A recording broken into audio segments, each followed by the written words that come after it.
I'm Thiago de Carvalho, CEO of Dear Designer.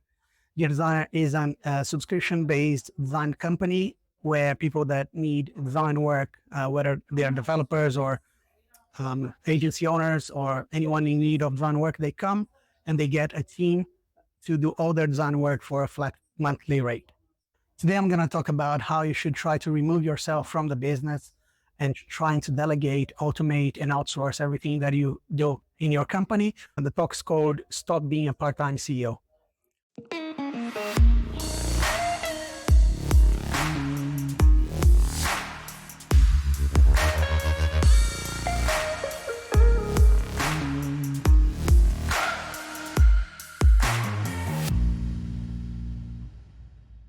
Now, let me get to know you a little bit, right? So, by the show of hands, who here has got a team of more than 50 people? 50. Okay. 10 people? More than 10 people on your team? Cool. More than 5 people? Nice. Who's just by themselves? All right, cool. All right, good to know. It doesn't matter now if you're happy being by yourself, working by yourself, solopreneur, or just getting started, or if you have a team of lots of people, if you're happy with it, it's absolutely fine, right? We all go through different hurdles, whether we are by ourselves or we are a lot of people in our team, right? So there are lots of people that are successful being by themselves. There is a particular guy that is worth $16 million, and he's a one-man band. Do you guys know who it is? I'm going to give you a hint. Do you know this, Mile? This guy is called Kaby, and he's a famous TikToker. He's actually the most famous TikToker in the whole world, and he is worth $16 million. All he does is this, right? And he makes money. It's super fun. I wish it was him. I'm not. So lots of people question, why should I grow though? If a TikToker can get to this size, do I need to grow? Do I need to do anything to grow? Or can I just stay small by myself? There are lots of challenges staying by yourself or growing, different challenges. For me, really, when growing a team, getting more people into the team means actually getting more time for yourself. Because when you're running solo, you have to do everything. When you start getting a team, you start sharing responsibilities. You start sharing what you have to do to achieve a goal, right? So why do you need more time for yourself? It really depends. It depends on what your challenges are. It depends on what your goals are. For me, it means time for growing my business, time to spend time with my family and friends. And funnily enough, every Friday night, if you're a fan of Fortnite, time to play some video games. Every Friday night, I spend from like midnight to 3 a.m. just playing Fortnite. I kill all those 12 years old little bastards, and I have so much fun because I have 2 kids, and I'm just like pew pew pew shooting them. They get upset because I learned fast. But that's what I like. I like to have time for myself to do this kind of stuff, right? Now, running a business solo, or if you're just starting out, you look like this guy. You have to wear lots of hats. By the way, AI has a lot of play in that. Most of the images, they were created by AI, and then my team went and edited. Don't rely on AI 100%. So do you ever feel like that you have to do everything? Because that's pretty much it, right? When you're running solo. Now, heavy's the head, where's the hats? Stolen from Shakespeare. Because when you're running a company or starting out, you have to do all of those things by yourself. Sales, marketing, creative tasks, development, accounting, HR, project management, everything, right? There's no one to share the load with you. And you run, you might end up looking like this, right? Very ridiculous. You don't wear lots of hats. The thing about hats is that they were supposed to be worn only one at a time. Otherwise, you're going to look ridiculous like this guy or this guy, right? You don't wear a cap over a hoodie or 2 hats. It's not because you can that you should. So now, how would you feel if you hired a CEO making 100 grand a year and you caught them playing for like 3 hours on Canva, creating a social media banner? How would you feel? I would feel super annoyed. I have team members. I don't have a CEO. I am the CEO of my company. But I would feel super annoying paying all this money for a person to do that. So why do you do it? You are the most important person in your company, especially if you're running solo, right? So why do you still do the small things? Well, because you have to. Thiago, you have to. I had to. When you're starting out, you have to do all this stuff.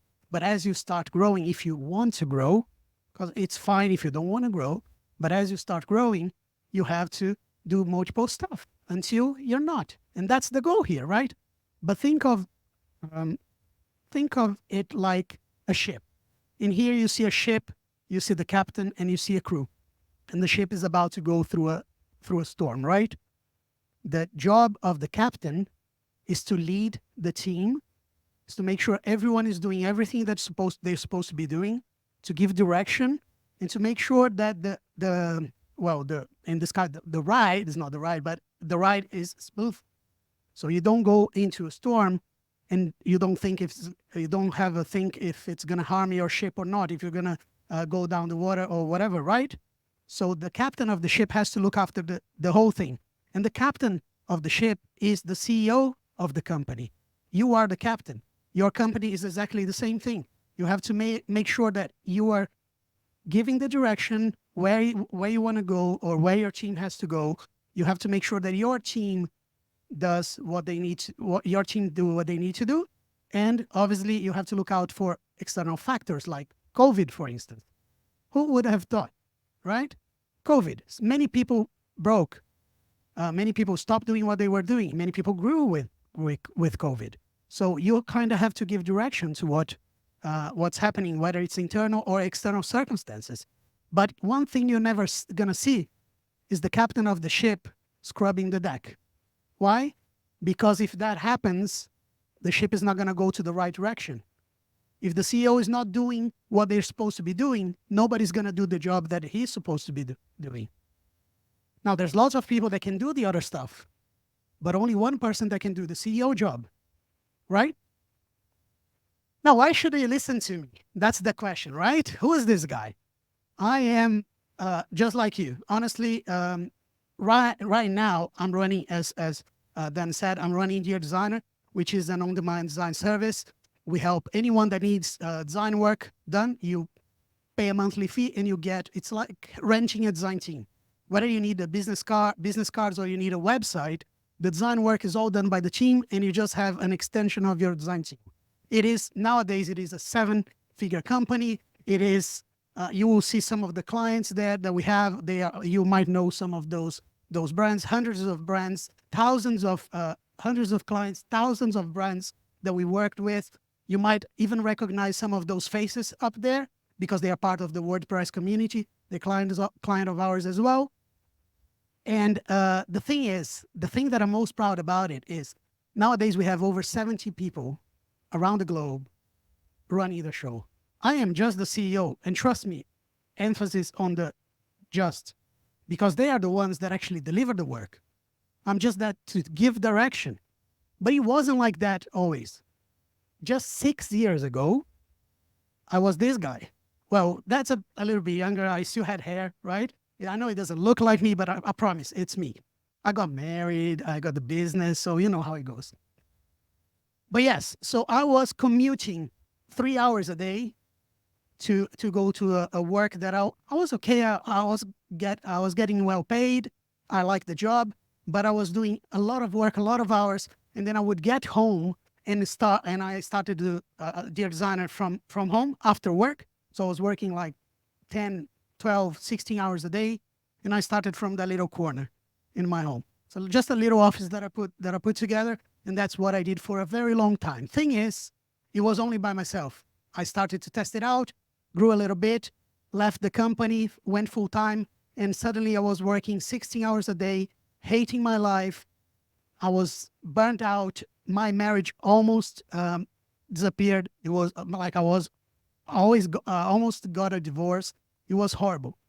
That's what I went through. And that was only 6 years ago.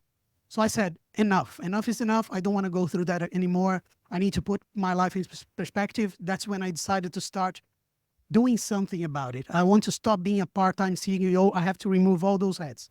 But if I remove a hat, I have to put it somewhere. Otherwise, nobody's going to pick up that responsibility. Nowadays is a different life. Someone was joking about me there, but nowadays I spend more time with my family. I had just had 2 kids during the pandemic. Mia is 4, Stella is 2. They just had chicken pox, horrible. But it was great because like this Sunday, we're going to be heading to Malta for 10 days.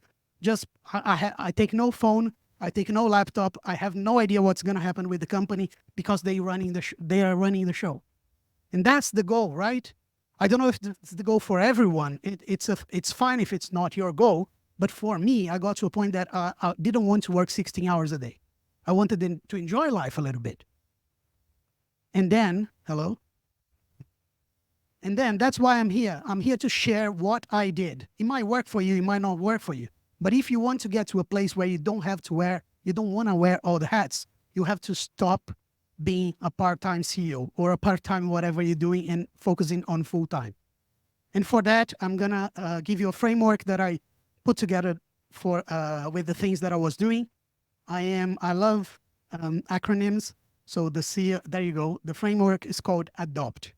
ADOPT is automation, delegation, outsourcing, prioritization, time tracking.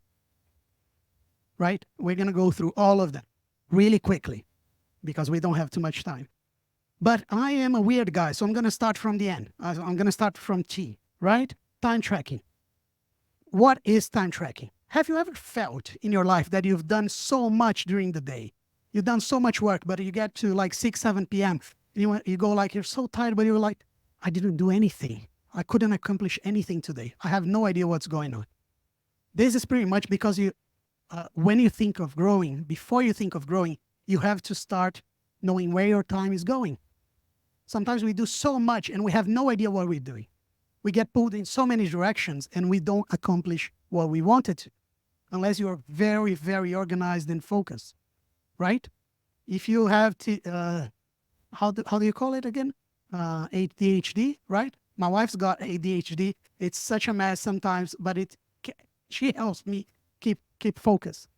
It's funny. She can't find her stuff around the house, but she helps me keep focus. And sometimes it happens, right? To any one of us. And you have to keep track of your time. How many of you are still doing 10, 20 pounds tasks?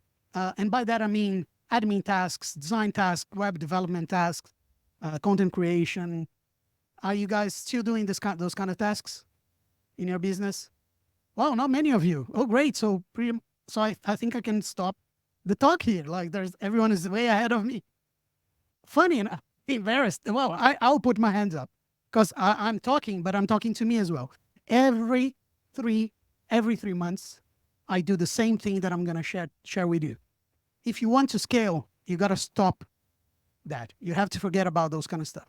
You should not do those kind of stuff. Oh, Thiago, but I'm by myself. Yes, so stop doing it. Try and get someone else to do it. But we're going to get there.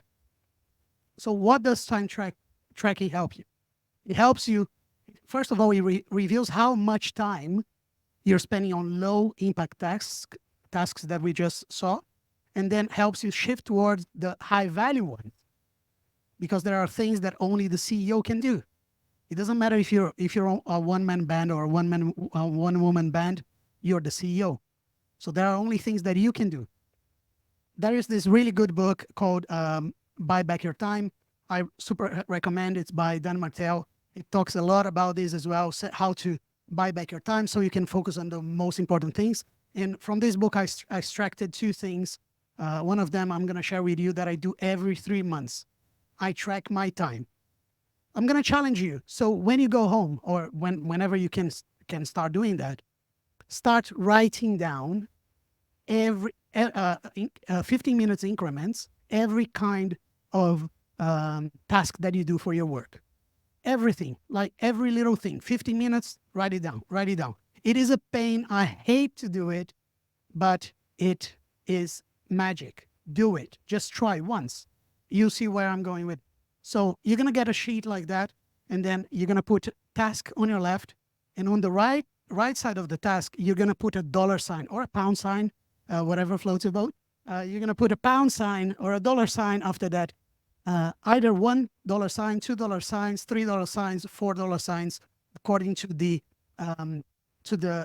importance of the task. If it's very menial, like making coffee, or I don't know, driving to work, or taking the bus or the tube to work, which I absolutely hate. Commuting is super overrated. But I work from home, if you don't know, for about 6 years now. Well, a little bit longer, but I absolutely love it. And then you write down those dollar signs. At the end of those 2 weeks, it's going to look like this, right? Drive to the office, $1 sign. Make coffee, $1 sign. Sales call, $4 signs, because it's super important. And then after 2 weeks, you get all of that going on. What do you do after that? Let's go to the next topic, prioritization. Right? You will get those four, $1 sign, $2 signs, 3, 4. And what you're going to do is, for each one of those tasks, you're going to ask yourself, is this the best use of my CO time? After you do that, you're going to focus on the $3 and $4 tasks. And then your list is going to look like this. Right? So you take it off $1 and $2 tasks, and that's it. And you keep only the 3 and 4. For an effective prioritization, you have to focus on strategic planning, key client meetings, and new business development. Sales, pretty much it. Sales, people coming in, clients, because that's what you want, right? Without clients, without customers, you don't have a business. The other things that you have to look for is automation, delegation, and outsourcing, the ADO for adopt.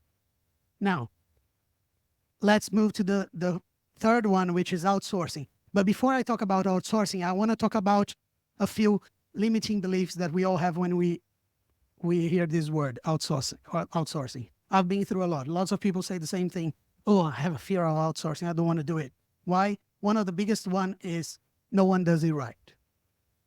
I get it. You are the best designer. You are the best developer in the world. You're the best one at making coffee. I get it. And you're right.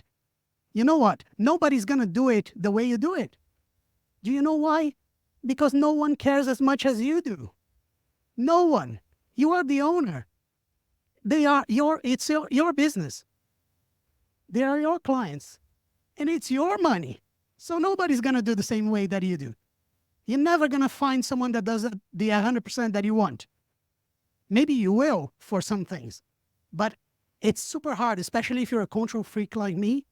If you want to control everything, it's super hard. So I want to challenge you just a little bit. When you do things, you do at 100% level, right? Let's take you out of the equation and give it to someone else.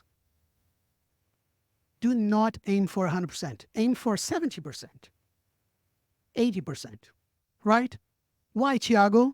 Why should I aim for 70% if I can do it myself? Well, because 70% done by somebody else is 100% awesome. Why is it awesome? Because instead of spending 3 hours working with Canva, now you got your 3 hours back to focus on what's important. And those 3 hours are done by someone else. It's not the 100%, it's 70, but it's fine. It's Canva. It's a design work. It's a development work. It's accounting. It's not the focus of your company. It's something that you deliver. Funny enough, your clients sometimes don't even realize what is 100%. 100% is in your eyes. In your client's eyes, the 70% might be 100%, right? So the second point is I can't afford it. Please don't say that to me, because I was the first one to say that before I outsourced, right? I always said I can't afford it. But now I want to challenge you again. If your company is making about 100K a year, and it doesn't matter if you're not at that level, if you're making a little bit less, the maths work the same way, right? So let's say you're making 100K a year with your company, Let's divide it by 2,000 hours. It's actually 2,080 hours, working hours per year.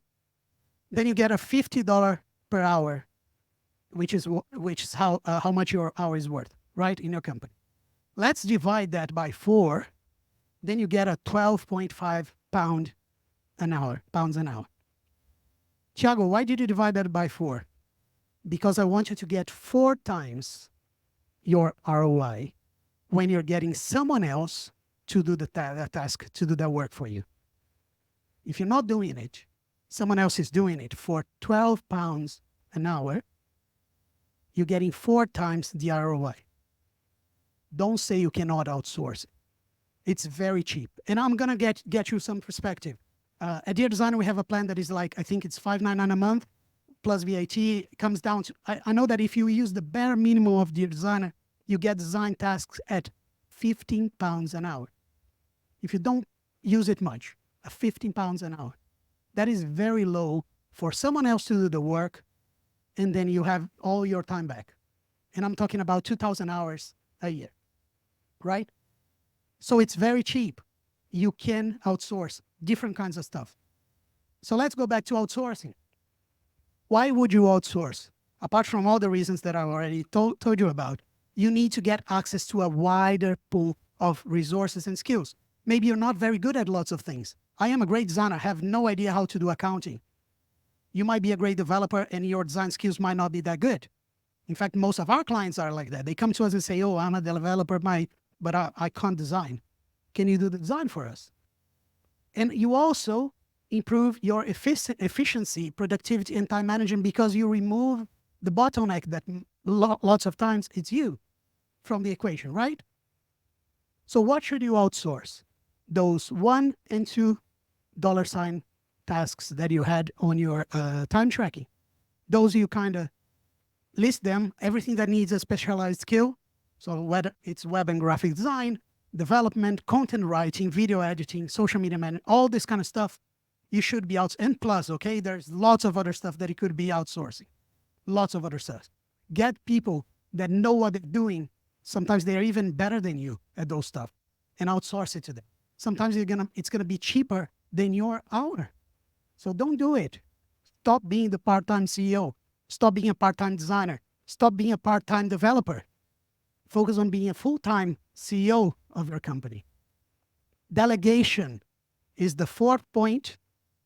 And I love this one. I would like you to think of a brand or a personality that inspires you, that you really look at them and you say, look, that's an amazing guy. I wanna do that. Or that's an amazing company. That's how I wanna be. That's how I wanna where I wanna drive my company to.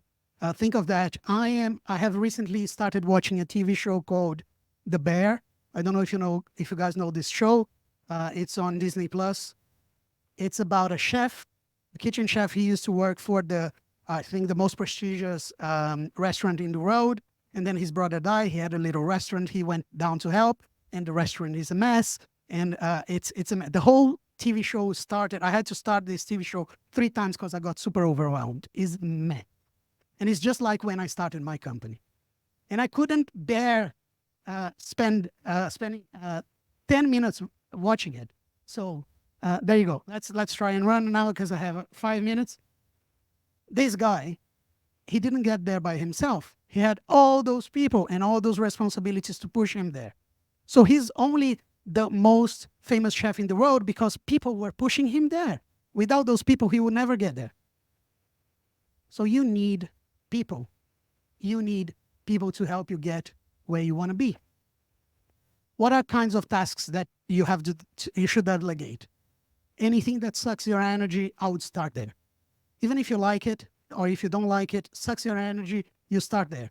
Client communication, support, project management, content update, payroll, managing proposals. Stop writing proposals, sending proposals, checking, get someone else to do that. Maybe it's a VA, maybe someone else.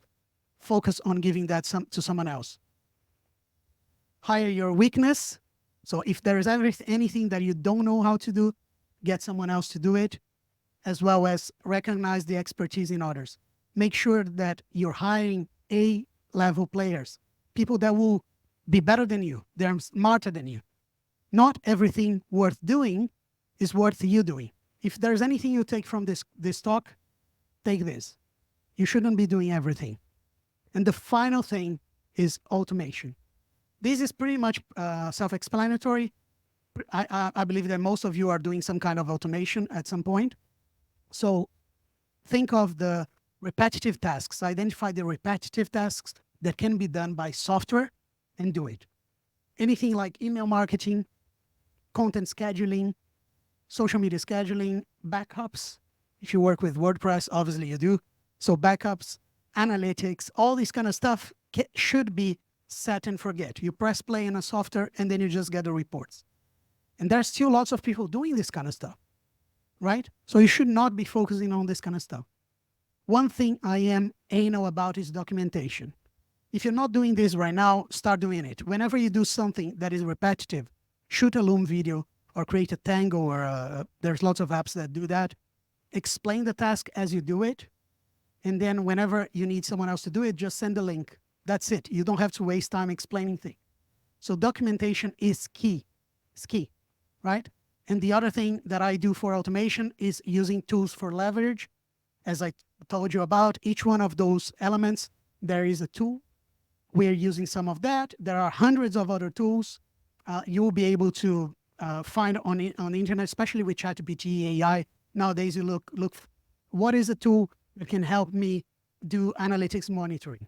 Then it will send it to you. So that's pretty much it. That's the ADOPT framework, right? Automation, delegation, outsourcing, prioritization, and time tracking. It's only that. So after you do all of that, Thiago, what am I going to do? You just made me, the CEO, redundant. So what should a CEO be doing? Your new role as a CEO should be doing high-level strategy, vision, delegation, outsourcing, automation, key decisions, and partnerships, bringing people in. But the most important thing, that's what I have a sticker in my bedroom. What makes your heart sing?